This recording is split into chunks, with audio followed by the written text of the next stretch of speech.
Le fait que Raphaël Dvorsky s'aperçoive que sa femme est retournée sur l'île, ça fait remonter ce passé. Je m'appelle Charles Berling, j'interprète le rôle de Raphaël Dvorsky dans la série L'île aux 30 cercueils. Pour rappel, c'est le mari de Christine Dvorsky. Ça m'intéresse beaucoup d'être ce personnage qui va se révéler progressivement, mais dans l'histoire, on voit bien que Raphaël, il rejoint sa femme. Certes, il y a des moments où ils vont être en confrontation, mais en général, cet homme va tout faire pour aider sa femme. Comment je peux te prouver que je t'aime ? Tu veux quoi de plus comme preuve ? Je pense que Raphaël Dvorsky est un être qui est extrêmement possessif. Quand il aime quelqu'un, c'est très exclusif.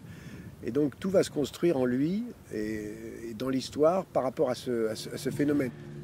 La décapotable. Je voulais crâner et t'en mettre plein la vue. Mon père, ça le rendait dingue, mais sur moi, ça marchait très bien. Sauf qu'en vrai, j'étais terrifié. J'avais peur que tu t'aperçoives que j'étais pas assez bien pour toi. T'avais l'air très sûr de toi, pourtant. Peut-être. Mais à l'intérieur, j'étais liquide.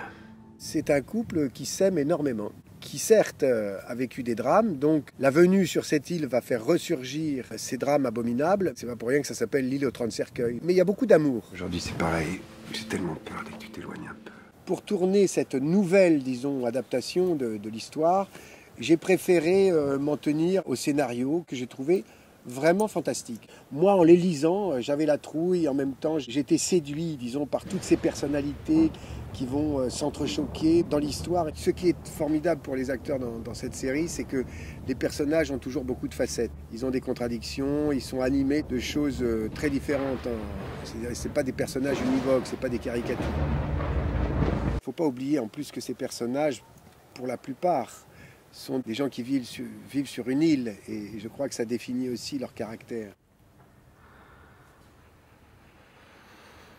Christine ?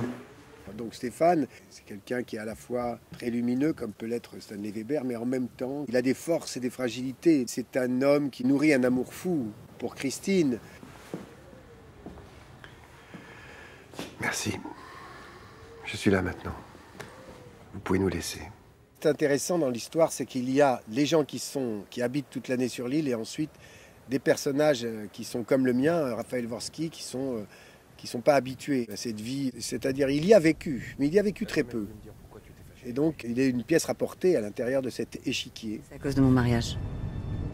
Mon père a jamais accepté qu'il y ait un autre homme que lui dans ma vie. Et il est pas facile, c'est sûr. Tu peux pas imaginer comment il se comportait avec Raphaël. Pour lui, c'était l'étranger qui venait sur cette île pour tout envahir. On a une chance folle de pouvoir tourner ici. C'est une région qui est d'une beauté et qui a une force tellurique en elle.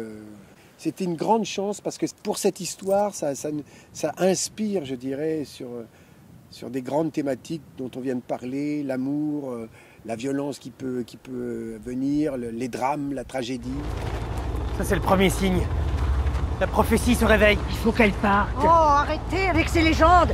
Il tombera l'ange du haut du ciel. Parce que c'est vrai qu'il y a du surnaturel dans cette histoire. Il y a des personnages qui sont agités comme ça de forces qu'ils ne maîtrisent pas.